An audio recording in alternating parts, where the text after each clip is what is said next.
Hey everyone, this is Max, and today we are reviewing Windows tablets, particularly those that have smaller form than 10 inches.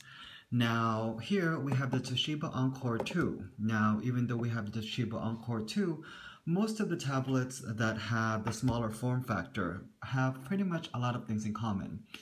Number one, they run Intel Atom processors, slightly different, but pretty much the same.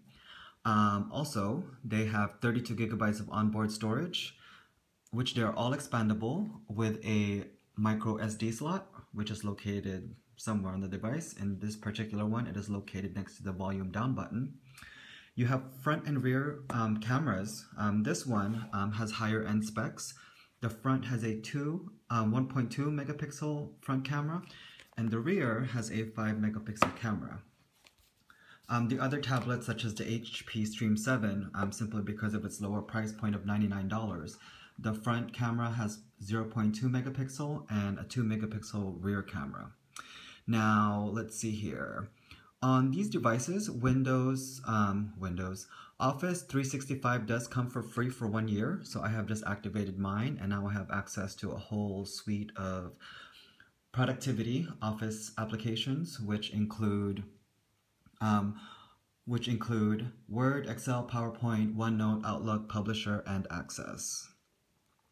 Also, they have a microUSB, which is what you use to charge them as well.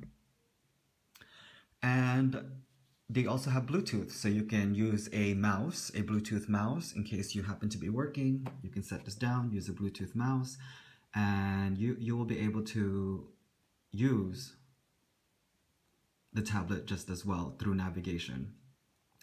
And let's see here. And finally, they normally come with 1 gigabyte of RAM, which performance-wise is sufficient for tablets. But if you're trying to run Steam on your tablet, which you can, you probably will not get the best performance level. Now, the things that we love about the Windows tablets, is, like I said before, and that is the Office suites. Pretty much you get Office 365 Personal, which allows you to install it on one tablet and on one computer, a PC or a Mac, and this by itself is worth $69.99.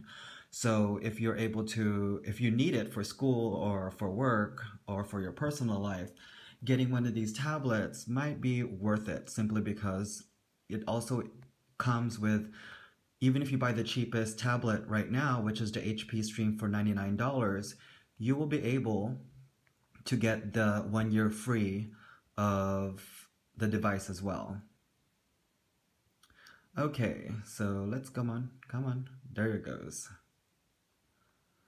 Sorry, little navigation here. Get there. There we go. Oof, sometimes that... Okay, so the next thing we love is the desktop mode. If you're working on desktop mode, you can actually open different applications, and it's like a complete little desktop. While this isn't necessarily maybe the best thing on a smaller device, if you're working, you can have this application open. It's easier to move files around.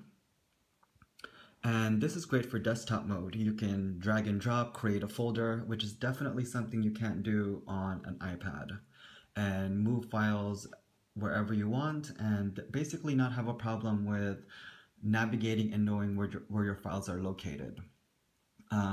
Now, there are some things that I don't like about the smaller tablet form of Windows tablets. Number one is the microUSB. Yes, it's great, but at the same token, the bigger tablets, here I have a first generation Surface, comes with a full USB. For me, when I usually work on desktop mode, I like to use a wired mouse because I don't like to carry around batteries and turn on Bluetooth, which drains your battery life.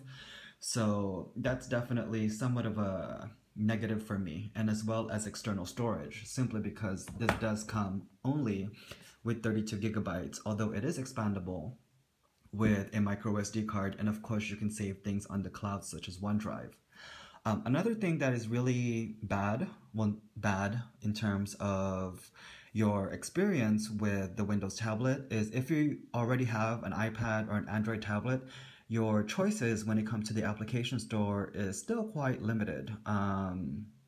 You still do not have a dedicated YouTube video, a video app, so things of that nature, which basically come standard on all different tablets, are basically non-existent here.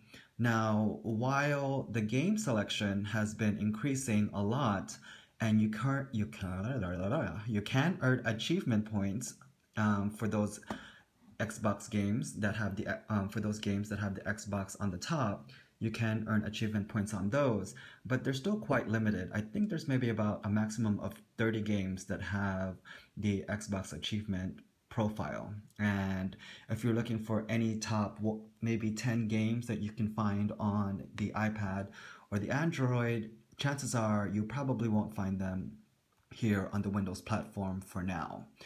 Now, another thing that is somewhat makes it difficult for me to recommend this tablet is the lack of a notification.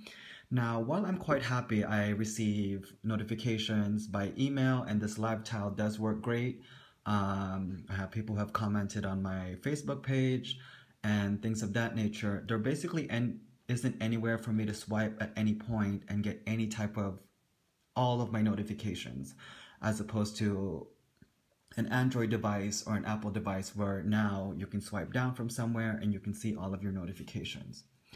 Well, for me, I do love my Windows tablet simply because I use it for many different things. As a graduate student, it's important for me to be productive, and while Microsoft has released Office for the iPad, I still think the experience is definitely a lot better on the Windows tablet device.